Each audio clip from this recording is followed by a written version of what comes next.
kiamat adalah munculnya Ya'juj dan Ma'juj. Ini kita dengar cerita yang begitu aneh seputar Ya'juj dan Ma'juj.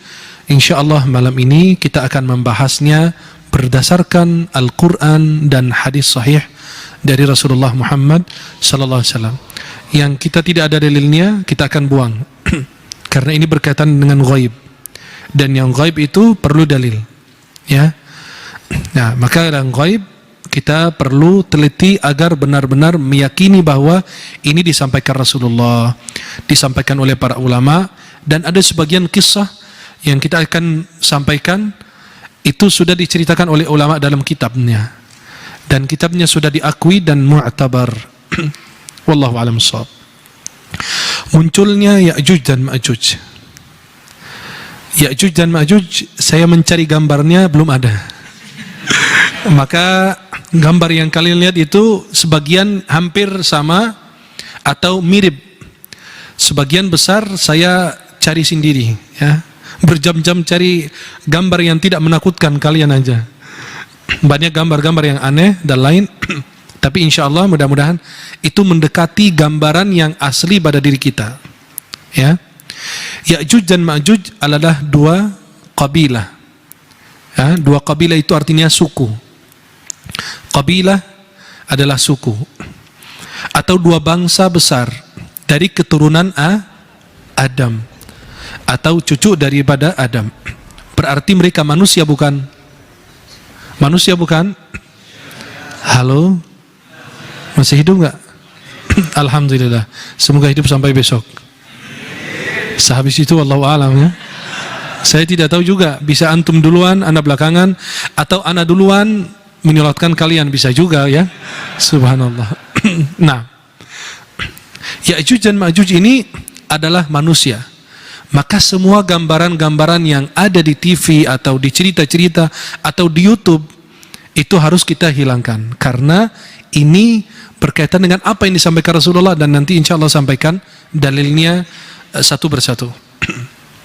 Mereka adalah keturunan dari Adam alaihissalam, manusia sebagaimana kita, sebagaimana diterangkan oleh Rasulullah di dalam banyak hadisnya. Ini ada gambaran, ya, orang pendek, telinga itu panjang, itu telinganya. Dan itu selalu diceritakan dalam kitab-kitab, di internet, di YouTube, di mana, bahwa di antara mereka ada yang postur tubuhnya itu ada yang kecil. Kalau kita sebut tuyul gitu, ya, kecil orangnya. Ada yang sampai punya tubuh yang besar. Ada yang dikatakan sampai punya dua telinga.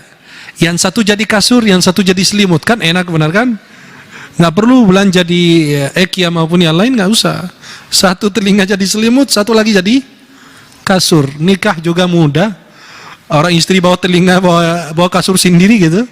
Ada telinga buat kasur, ada satu lagi buat selimut. Ini semua cerita. Ada yang bilang badannya besar, ada yang badannya kecil, ada yang tinggi, ada yang pendek, ya. Dan fisiknya yang diceritakan, dia punya ciri-ciri begini, enggak? Kita bilang dari awal mereka manusia. Mungkin ciptaan mereka mungkin manusia, tetapi mungkin agak kasar wajahnya.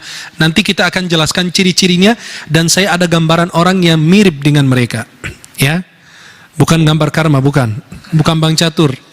Maka jangan cari kanan kiri, oh mukanya mirip kayak Ya'juj Ma'juj, enggak.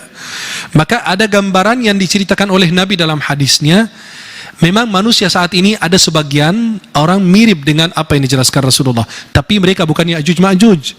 Jangan pas ke negeri mereka bilang itu Ya'juj Ma'juj tuh. Nggak boleh, itu cuma hanya mirip saja. Maka ini semua tidak ada dalilnya, maka kita abaikan. Gambar yang ini dari internet menjelaskan bahwa ada orang pendek, telinganya besar, yang satu selimut, yang satu enggak. Itu cuma cerita-cerita yang tidak berdasarkan fakta atau dalil. Pertanyaannya tadi, apakah Ya'juj Ma'juj ini manusia? Yang benar mereka semua keturunan anak cucu Adam, dan fisik mereka sama seperti manusia lain. Pada zaman Zulkarnain, nanti malam ini ceritanya dua, bukan satu, karena berhubungan. Raja Zulkarnain dengan Ya'juj Ma'juj berhubungan.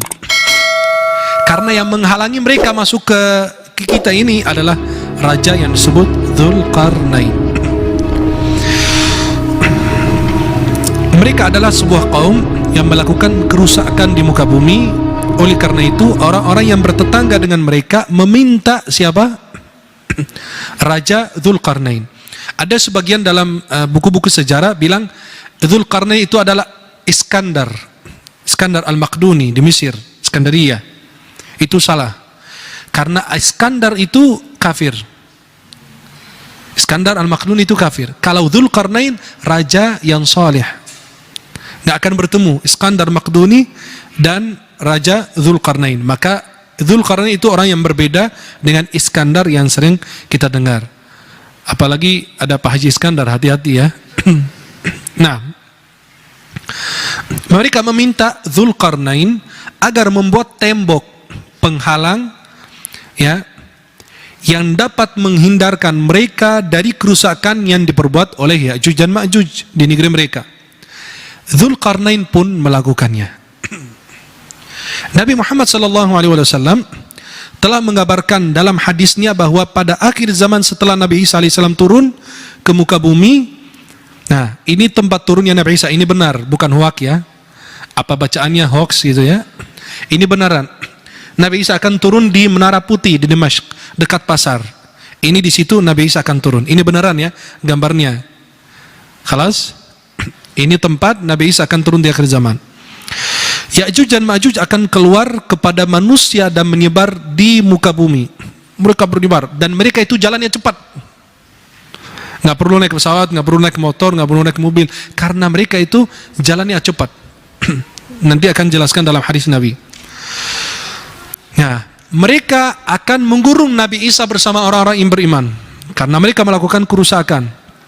Dan Nabi Isa nggak akan berani macam-macam sama mereka, karena Allah akan kirim sesuatu yang akan membunuh mereka. Orang-orang beriman yang bersama Nabi Isa lari ke gunung, lari kemana, takut sama orang-orang tersebut, karena kalau mendekati orang pasti dimusnahkan. Nabi Isa lari bersama orang beriman di gunung dekat Baitul Maqdis, sehingga hal itu terasa berat oleh kaum muslimin. Allah Subhanahu wa taala akan mengirim apa? Ulat yang memakan leher-leher mereka sampai mereka mati. Ulat itu kalau masuk ke sekarang ini, ulat orang Arab tahu, di hidung kambing dan sapi. Kalau ulat ini masuk ke hidung kambing dan sapi langsung mati. Dan itu subhanallah. Bayangkan sebuah kaum manusia, Nabi Isa mampu mengalahkan Dajjal di pintu Lud di Baitul Maqdis, tapi nggak mampu mengalahkan mereka. Kenapa? Allah serahkan kepadanya Jalla Jalaluh, bukan kepada Nabi Isa. Maka kita semua lari, orang beriman lari, Nabi Isa lari ke gunung-gunung yang dekat Baitul Maqdis. Allah kirim ulat itu memakan leher mereka sampai mereka mati di waktu yang sama, kayak matinya satu orang. Di waktu yang sama mati semua. Nanti juga kita akan melihat hadis Rasulullah tentang hal tersebut. Kemudian Allah Subhanahu wa taala menjaga Isa alaihissalam, Nabi Isa alaihissalam beserta orang-orang beriman dari kejahatan si Ya'juj dan Ma'juj itu. InsyaAllah peristiwa ini kita akan membahas, yang tadi cuma kesimpulan atau seputar tentang tema tersebut. Kita mulai kisah ini dari mana? Kita harus mulai, kalau ada orang bicara tentang Ya'juj Ma'juj, harus mulai dari kisah pembangunan tembok penghalang. Ini gambaran yang hampir dekat dengan temboknya Ya'juj Ma'juj atau yang dibangun oleh Raja Dzulqarnain. Ini temboknya, nanti kita akan berbicara tentang apa sih hubungan antara tembok besar Cina dan tembok Dzulqarnain. Apakah itu betul atau bukan? Nah, nanti kita akan bicarakan dari faktanya dan hadis Nabi. Ini kan tembok dibangun dari apa? Dari besi dan kuningan. Dan dibangun di antara dua gunung. Ya. Ini mereka nggak bisa menaikinya, dan kita akan cerita siapakah yang pernah lihat tembok tersebut. Kisah pembangunan tembok penghalang untuk Ya'juj Ma'juj di dalam Al-Quran. Allah Subhanahu wa taala ceritakan dalam surat Al-Kahfi yang tadi baru bacakan oleh Ustaz Fitr.